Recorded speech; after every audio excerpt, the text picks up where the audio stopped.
Iona and Peter Opie's The Classic Fairy Tales. Today's story is Beauty and the Beast. I'm going to start with a little background, this little piece here. The most symbolic of the fairy tales after Cinderella, and the most intellectually satisfying, Beauty and the Beast is the prime example of the worldwide beast marriage story, of which the classic text is that of Madame le Prince du Beaumont. This appeared in her Magasin des Enfants, où dialogue entre une sage gouvernante et plusieurs de ses élèves. I have no idea what that means. Published in London in 1756, out of which the English translation The Young Mrs. Magazine came out in 1761. Madame de Beaumont undoubtedly heard this story from Madame Gabrielle Suzanne Barbeau de Galland de Villeneuve. They had long names. A lady not renowned for conciseness, her long-winded narrative occupying 365 pages of Le Conte Marin, 1740. Madame de Villeneuve, in her turn, may have found the theme almost anywhere. Several of the salient points are present in Madame d'Aulnoy's Mouton, translated into English as The Royal Ram in 1721. A similar tale of a monster that insists on becoming the bridegroom of a beautiful princess occurs in the Pentamerone, 1634, and a horrifying tale of Pig Prince, a king's eldest son, born not only in the shape of a pig, but with a pig's inclinations, who must be wedded to no less than 3 women to be freed of this brutal enchantment, is recounted in Straparola's Piacevoli Notti, 1550. In the 19th century, December 1878, W.R.S. Ralston made a collection of stories in which girls are wedded to a goat, a monkey, a wolf, a bear, and even a stove, which eventually become human, the tale being known to him in Norse, German, Sicilian, Cretan, Indian, Russian, and Mongolian variants. In a tale popular among the Kafirs, a crocodile changes into a fine man when his bride consents to lick his face. Further, it is possible to read the story of Cupid and Psyche in The Golden Ass of Apuleius, 2nd century AD, without feeling one is reading a version of Beauty and the Beast. There is the threatened union of an almost supernaturally beautiful girl with a hideous monster, and the deserted place where disembodied voices bid the bride welcome, and where invisible musicians play while a delicious meal is served by unseen hands. Psyche, like Beauty, is reluctantly allowed to go home and reassure her family, although her contact with them puts the course of true love in jeopardy.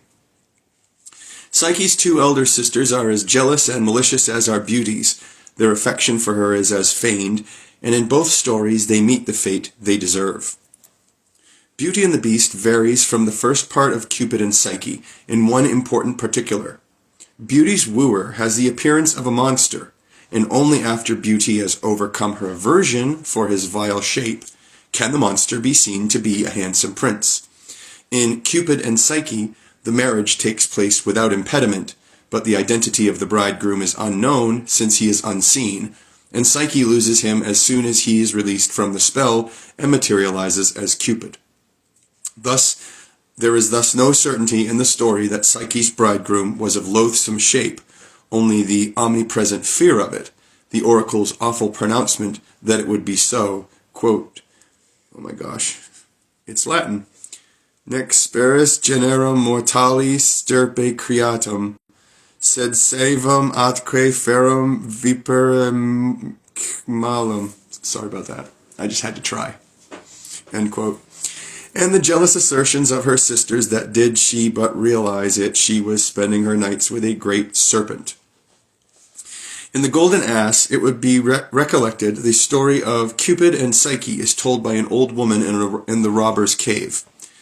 The tale is an old wives' tale. However much Apuleius improved the story, the tale he told in Latin was almost certainly the retelling of an older Greek story, and when looked at folkloristically, the suspicion becomes a near certainty that in the original tale the girl did marry a snake-shaped monster. Apuleius civilized the tale, making the bridegroom invisible, and taking hints, says Robert Graves, from passages in Plato's Phaedo and Republic. He turned it into a neat philosophical allegory of the progress of the rational soul toward intellectual love. Madame de Beaumont's text of Beauty and the Beast, which follows, is the one regularly used, even if at second and third hand, by the editors of modern fairy tale collections.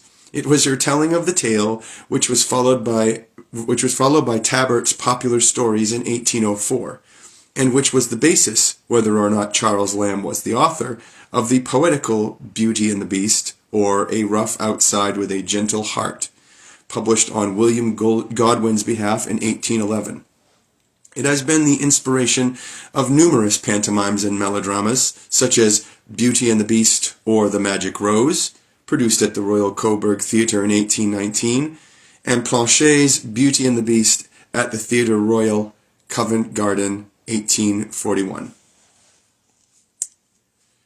And here we have the story.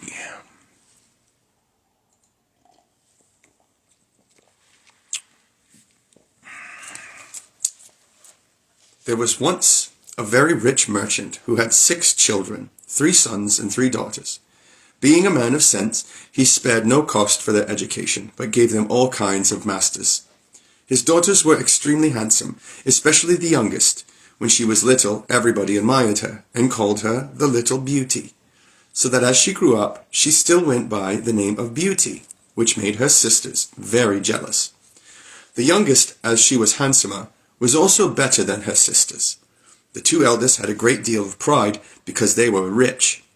They gave themselves ridiculous airs and would not visit other merchants' daughters, nor keep company with any but persons of quality. They went out every day upon parties of pleasure, balls, plays, concerts, and laughed at their youngest sister because she spent the greatest part of her time in reading good books. As it was known that they were great fortunes, several eminent merchants made their addresses to them, but the 2 eldest said they would never marry unless they could meet with a duke, or an earl at least.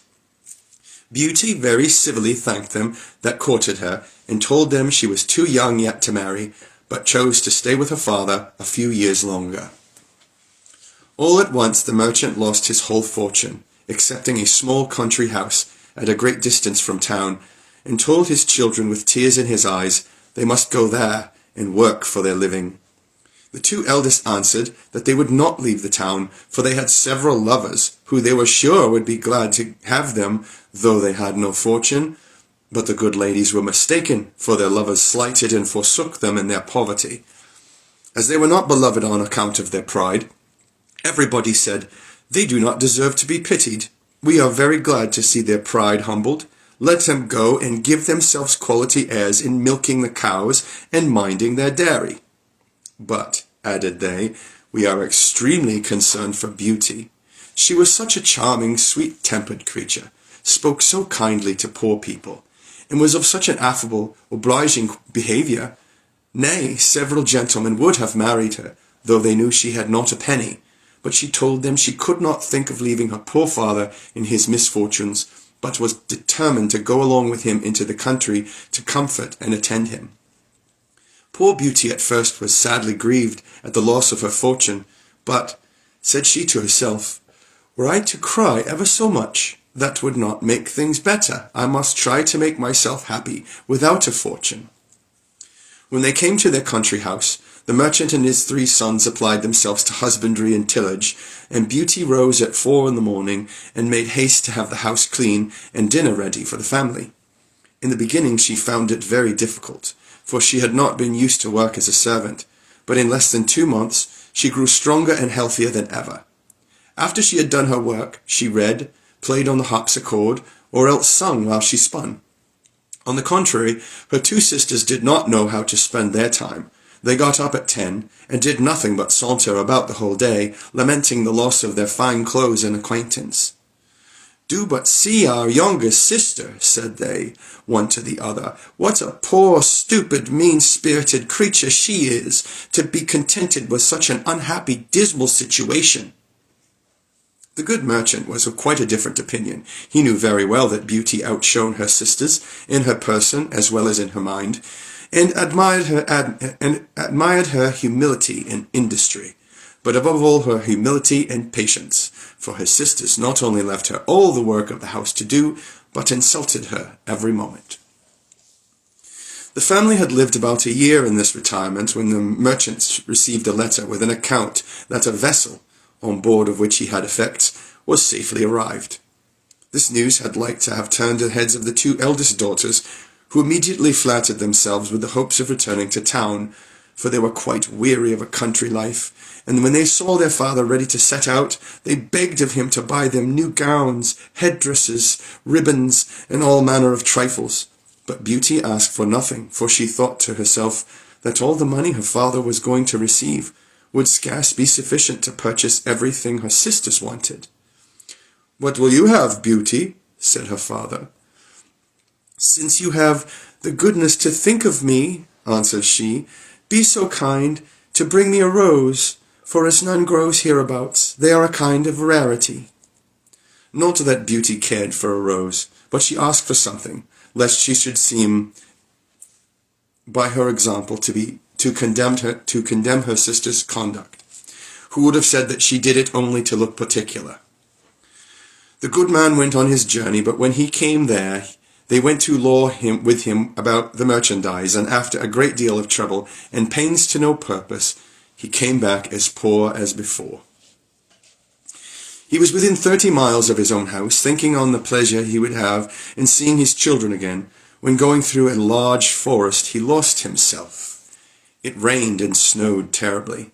Besides, the wind was so high that it threw him twice off his horse, and night coming on, he began to apprehend being either starved to death with cold and hunger, or else devoured by the wolves, whom he heard howling all round him, when, on a sudden, looking through a long walk of trees, he saw a light at some distance, and going on a little farther, perceived it came from a place illuminated from top to bottom.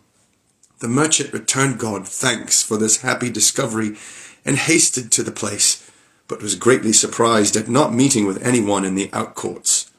His horse followed him, and seeing a large stable open, went in, and finding both hay and oats, the poor beast, who was almost famished, fell to eating very heartily. The merchant tied him up to the manger, and walking towards the house, where he saw no one, but entering into a large hall, he found a good fire, and a table plentifully set out with but one cover laid. As he was wet quite through with the rain and snow, he drew near the fire to dry himself. "I hope," said he, "the master of the house or his servants will excuse the liberty I take. I suppose it will not be long before some of them appear." He waited a considerable time, till it struck 11, and still nobody came. At last he was so hungry that he could stay no longer, but took a chicken and ate it in 2 mouthfuls, trembling all the while. After this he drank a few glasses of wine, and growing more courageous, he went out of the hall, and crossed through several grand apartments with magnificent furniture, till he came into a chamber, which had an exceeding good bed in it, and as he was very much fatigued, and it was past midnight, he concluded it was best to shut the door and go to bed. It was 10 the next morning before the merchant waked, and as he was going to rise, he was astonished to see a good suit of clothes in the room of his own, which were quite spoiled. "Certainly," said he, "this palace belongs to some kind fairy, who has seen and pitied my distress." He looked through a window, but instead of snow, saw the most delightful arbours, interwoven with the beautifulest flowers that were ever beheld. He then returned to the great hall, where he had supped the night before, and found some chocolate ready-made on a little table. "Thank you, good Madam Fairy," he said aloud, "for being so careful as to provide me a breakfast. I am extremely obliged to you for all your favours." The good man drank his chocolate, and then went to look for his horse, but passing through an arbour of roses, he remembered Beauty's request to him, and gathered a branch on which were several. Immediately he heard a great noise, and saw such a frightful beast coming toward him that he was ready to faint away. "You are very ungrateful," said the beast to him in a terrible voice. "I have saved your life by receiving you into my castle, and in return you steal my roses, which I value beyond anything in the universe, but you shall die for it. I give you but a quarter of an hour to prepare yourself and say your prayers." The merchant fell on his knees and lifted up both his hands. "My lord," said he, "I beseech you to forgive me. Indeed, I had no intention to offend in gathering a rose for one of my daughters, who desired me to bring her one." "My name is not my lord," replied the monster, "but beast. I don't love compliments, not I. I like people should speak as they think, and so do not imagine I am to be moved by any of your flattering speeches. But you say you have got daughters. I will forgive you on condition that one of them come willingly and suffer for you. Let me have no words, but go about your business and swear that if your daughter refuse to die in your stead, you will return within 3 months. The merchant had no mind to sacrifice his daughters to the ugly monster, but he thought, in obtaining his respite, he should have the satisfaction of seeing them once more, so he promised, upon oath, he would return, and the beast told him he might set out when he pleased, but added he, "You shall not depart empty-handed. Go back to the room where you lay, and you will see a great empty chest. Fill it with whatever you like best, and I will send it to your home." And at the same time, beast withdrew. "Well," said the good man to himself, "if I must die, I shall have the comfort at least of leaving something to my poor children."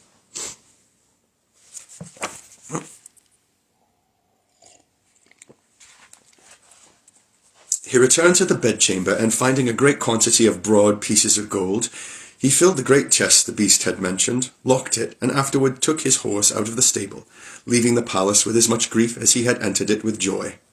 The horse, of his own accord, took one of the roads of the forest, and in a few hours the good man was home. His children came round him, but instead of receiving their embraces with pleasure, he looked on them, and holding up the branch he had in his hands, he burst into tears. "Here, Beauty," said he, "take these roses, but little do you think how dear they are like to cost your unhappy father," and then related his fatal adventure. Immediately the 2 eldest set up lamentable outcries, and said all manner of ill-natured things to Beauty, who did not cry at all. "Do but see the pride of that little wretch," they said. "She would not ask for fine clothes as we did. But no, truly, Miss wanted to distinguish herself, so now she will be the death of our poor father, and yet she does not so much as shed a tear." "Why should I?" answered Beauty. "It would be very needless, for my father shall not suffer upon my account. Since the monster will accept one of his daughters, I will deliver myself up to all his fury, and I am very happy in thinking that my death will save my father's life and be a proof of my tender love for him." "No, sister," said her 3 brothers, "that shall not be. We will go and find the monster, and either kill him or perish in the attempt." "Do not imagine any such thing, my sons," said the merchant. "Beast's power is so great that I have no hopes of your overcoming him. I am charmed with Beauty's kind and generous offer, but I cannot yield to it. I am old, and have not long to live, so can only loose a few years, which I regret for your sakes alone, my dear children." "Indeed, father," said Beauty, "you shall not go to the palace without me. You cannot hinder me from following you." It was to no purpose all they could say. Beauty still insisted on setting out for the fine palace, and her sisters were delighted at it, for her virtue and amiable qualities made them envious and jealous. The merchant was so afflicted at the thoughts of losing his daughter that he had quite forgot the chest full of gold, but at night when he retired to rest, no sooner had he shut his chamber door than, to his great astonishment, he found it by his bedside. He was determined, however, not to tell his children that he was grown rich, because they would have wanted to return to town, and he was resolved not to leave the country. But he trusted Beauty with the secret, who informed him that 2 gentlemen came in his absence and courted her sisters. She begged her father to consent to their marriage and give them fortunes, for she was so good that she loved them and forgave heartily all their ill usage. These wicked creatures rubbed their eyes with an onion to force some tears when they parted with their sister, but her brothers were really concerned. Beauty was the only one who did not shed tears at parting, because she would not increase their uneasiness. The horse took the direct road to the palace, and towards evening they perceived it illuminated as at first.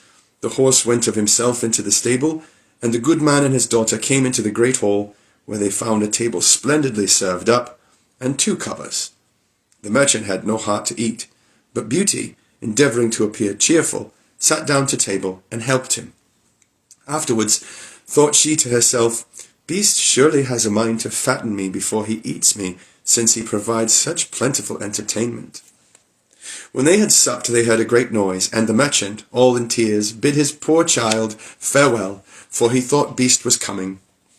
Beauty was sadly terrified at his horrid form, but she took courage as well as she could, and the monster having asked her if she came willingly, Yes, said she, trembling. You are very good, and I am greatly obliged to you, honest man. Oh, wait, that's the wrong voice.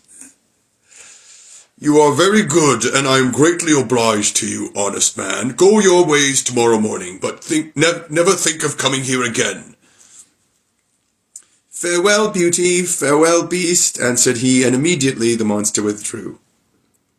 Oh, daughter, said the merchant, embracing Beauty, I am almost frightened to death. Believe me, you had better go back and let me stay here.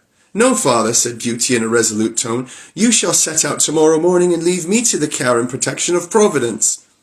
They went to bed and thought they should not close their eyes all night, but scarce were they laid down than they fell fast asleep, and Beauty dreamed.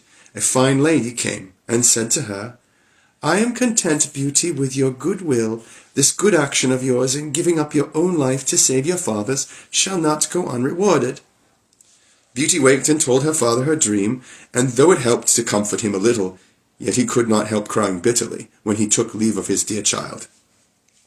As soon as he was gone, Beauty sat down in the great hall and fell a-crying likewise.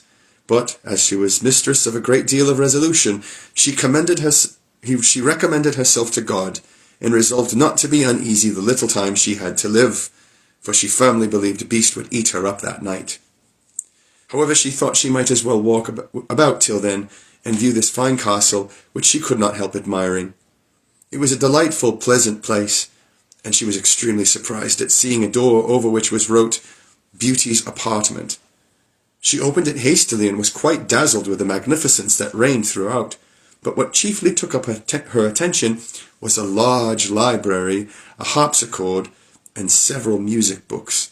Well, she said to herself, I see they will not let my time hang heavy upon my hands for want of amusement. Then she reflected, were I but to stay here a day, there would not have been all these preparations. This consideration inspired her with fresh courage, and opening the library, she took a book and read these words in letters of gold. Welcome, Beauty, banish fear, you are queen and mistress here. Speak your wishes, speak your will, swift obedience meets them still. Alas, said she with a sigh, there is nothing I desire so much as to see my poor father, and know what he is doing. She had no sooner said this, when casting her eyes on a great looking-glass, to her great amazement, she saw her own home, where her father arrived with a very dejected countenance. Her sisters went to meet him, and notwithstanding their endeavours to appear sorrowful, their joy for having got rid of their sister was visible in every feature. A moment after, everything disappeared, and Beauty's apprehensions of this proof of Beast's complacence. At noon she found dinner ready, and while at table was entertained with an excellent concert of music, though without seeing any body. But at night, as she was going to sit down to supper, she heard the noise Beast made, and could not help being sadly terrified. Beauty, said the monster, will you give me leave to see you sup? "That is as you please," answered Beauty, trembling. "No," replied the beast. "You alone are mistress here. You need only bid me gone if my presence is troublesome, and I will immediately withdraw. But tell me, do not you think me very ugly?" "That is true," said Beauty, "for I cannot tell a lie, but I believe you are very good-natured." "So I am," said the monster, "but then, besides my ugliness, I have no sense. I know very well that I am a poor, silly, stupid creature." "'Tis no sign of folly to think so," replied Beauty, "for never did fool know this, or had so humble a conceit of his own understanding." "Eat then, Beauty," said the monster, "and endeavour to amuse yourself in your palace, for everything here is yours, and I should be very uneasy if you were not happy. You are very obliging," answered Beauty. "I own I am pleased with your kindness, and when I consider that, your deformity scarce appears." "Yes, yes," said the beast, "my heart is good, but still I am a monster." "Among mankind," says Beauty, "there are many that deserve that name more than you, and I prefer you, just as you are, to those who under a human form hide a treacherous, corrupt, and ungrateful heart." "If I had sense enough," replied the beast, "I would make a fine compliment to thank you, but I am so dull that I can only say I am greatly obliged to you." Beauty ate a hearty supper, and had almost conquered her dread of the monster, but she had like to have fainted away when he said to her, "Beauty, will you be my wife?" She was some time before she durst answer, for she was afraid of making him angry if she refused. At last, however, she said, trembling, "No, beast." Immediately the poor monster went to sigh, and hissed so frightfully that the whole palace echoed. But Beauty soon recovered her fright, for Beast having said in a mournful voice, "Then farewell, Beauty," left the room, and only turned back now and then to look at her as he went out. When Beauty was alone, she felt a great deal of compassion for poor Beast. "Alas," she said, "'tis thousand pities anything so good-natured should be so ugly." Beauty spent 3 months very contentedly in the palace. Every evening Beast paid her a visit, and talked to her during supper, very rationally, with plain good common sense, but never with what the world calls wit. And Beauty daily discovered some valuable qualifications in the monster, and seeing him often had so accustomed her to his deformity, that, far from dreading the time of his visit, she would often look on her watch to see when it would be 9, for the Beast never missed coming at that hour. There was but one thing that gave Beauty any concern, which was, that every night, before she went to bed, the monster always asked of her if she would be his wife. One day she said to him, "Beast, you make me very uneasy. I wish I could consent to marry you, but I am too sincere to make you believe that will ever happen. I shall always esteem you as a friend. Endeavour to be satisfied with this." "I must," said the Beast, "for alas, I know too well my own misfortune, but then I love you with the tenderest affection. However, I ought to think myself happy that you will stay here. Promise me never to leave me." Beauty blushed at these words. She had seen in her glass that her father had pined himself sick for the loss of her, and she longed to see him again. "I could," answered she, "indeed promise never to leave you entirely, but I have so great a desire to see my father that I shall fret to death if you refuse me that satisfaction." "I had rather die myself," said the monster, "than give you the least uneasiness. I will send you to your father. You shall remain with him, and poor Beast will die with grief." "No," said Beauty, weeping. "I love you too well to be the cause of your death. I give you my promise to return in a week. You have shewn me that my sisters are married, and my brother's gone to the army. Only let me stay a week with my father, as he is alone." "You shall be there tomorrow morning," said the beast. "But remember your promise. You need only lay your ring on a table before you go to bed, when you have a mind to come back. Farewell, Beauty."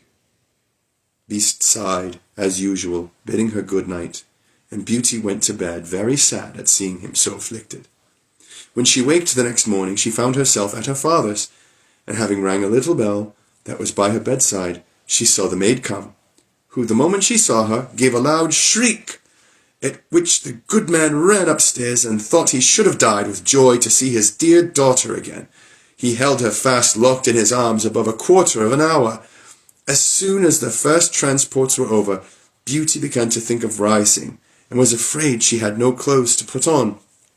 But the maid told her that she had just found in the next room a large trunk full of gowns, covered with gold and diamonds. Beauty thanked good Beast for his kind care, and taking one of the plainest of them, she intended to make a present of the others to his sisters. She scarce had said so when the trunk disappeared. Her father told her that Beast insisted on her keeping them herself, and immediately both gowns and trunk came back again. Beauty dressed herself, and in the meantime they sent to his sisters, who hasted thither with their husbands. They were both of them very unhappy. The eldest had married a gentleman, extremely handsome indeed, but so fond of his own person that he was full of nothing but his own dear self, and neglected his wife. The second had married a man of wit, but he only made use of it to plague and torment everybody, and his wife most of all. Beauty's sisters sickened with envy when they saw her dressed like a princess, and more beautiful than ever, nor could all her obliging, affectionate behaviour stifle their jealousy, which was ready to burst when she told them how happy she was. They went down into the garden to vent it in tears, and said one to the other, "And what is this little creature better than us, that she should be so much happier?" "Sister," said the oldest, "a thought just strikes my mind. Let us endeavour to detain her above a week, and perhaps the silly monster will be so enraged at her for breaking her word that he will devour her." "Right, sister," answered the other. "Therefore we must shew her as much kindness as possible." After they had taken this resolution, they went up and behaved so affectionately to their sister that poor Beauty wept for joy. When the week was expired, they cried and tore their hair, and seemed so sorry to part with her that she promised to stay a week longer. In the meantime, Beauty could not help reflecting on herself, for the uneasiness she was likely to cause poor Beast, whom she sincerely loved, and really longed to see again. The 10th night she spent at her father's, she dreamed she was in the palace garden, and that she saw Beast extended on the grass plat, who seemed just expiring, and, in a dying voice, reproached her with ingratitude. Beauty started out of her sleep, and bursting into tears, "Am I not very wicked," said she, "to act so unkindly to Beast that has studied so much to please me in everything? Is it his fault he is so ugly and has so little sense? He is kind and good, and that is sufficient. Why did I refuse to marry him? I should be happier with a monster than my sisters are with their husbands. It is neither wit nor a fine person in a husband that makes a woman happy, but virtue, sweetness of temper, and complacence, and the Beast has all these valuable qualifications. It is true, I do not feel the tenderness of affection for him, but I find I have the highest gratitude, esteem, and friendship. I will not make him miserable. Were I to be so ungrateful, I should never forgive myself." Beauty, having said this, rose, put her ring on the table, and then laid down again. Scarce was she in bed before she fell asleep, and when she waked the next morning, she was overjoyed to find herself in the Beast's palace. She put on one of her richest suits to please him, and waited for evening with the utmost impatience. At last the wished-for hour came, the clock struck 9, yet no Beast appeared. Beauty then feared she had been the cause of his death. She ran crying and wringing her hands all about the palace, like one in despair, after having sought for him everywhere, she recollected her dream and flew to the canal in the garden, where she dreamed she saw him. There she found poor Beast stretched out, quite senseless, and, as she imagined, dead. She threw herself upon him without any dread, and finding his heart beat still, she fetched some water from the canal and poured it on his head. Beast opened his eyes and said to Beauty, "You forgot your promise, and I was so afflicted for having lost you that I resolved to starve myself. But since I have the happiness of seeing you once more, I die satisfied." "No, dear Beast," said Beauty, "you must not die. Live to be my husband. From this moment I give you my hand, and swear to be none but yours. Alas, I thought I only had a friendship for you, but the grief I now feel convinces me that I cannot live without you." Beauty scarce had pronounced these words when she saw the palace sparkle with light and fireworks, instruments of music. Everything seemed to give notice of some great event, but nothing could fix her attention. She turned to her dear Beast, for whom she trembled with fear. But how great was her surprise! Beast was disappeared, and she saw at her feet one of the loveliest princes that I ever beheld, who returned her thanks for having put an end to this charm under which he had so long resembled a beast. Though this prince was worthy of all her attention, she could not forbear asking where Beast was. "You see him at your feet," said the prince. "A wicked fairy had condemned me to remain under that shape till a beautiful virgin should consent to marry me. The fairy likewise enjoined me to conceal my understanding. There was only you in the world generous enough to be won by the goodness of my temper, and in offering you my crown, I can't discharge the obligations I have to you." Beauty, agreeably surprised, gave the charming prince her hand to rise. They went together into the castle, and Beauty was overjoyed to find in the great hall her father and his whole family, who the beautiful lady that appeared to her in her dream had conveyed thither. "Beauty," said this lady, "come and receive the reward of your judicious choice. You have preferred virtue before either wit or beauty, and deserve to find a person in whom all these qualifications are united. You are going to be a great queen.